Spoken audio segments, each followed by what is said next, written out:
So now I'm thinking about line 12 o'clock with the two rocks straight up, and my alternate is grovelling in the corner. Let's see what we can do.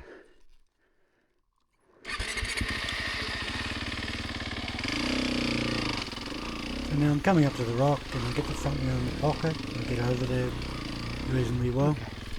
I didn't want to lift the front too high because I didn't want to splat into it.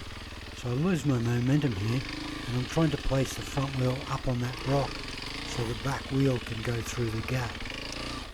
And then a pivot turn, stall here, unfortunate. And then I stall on the next pivot turn back, I think, as well. So the 4-stroke's a little bit harder to ride than the 2-stroke. It has a higher crawl speed, as well as the low end torque isn't as low, so it's not quite as nice.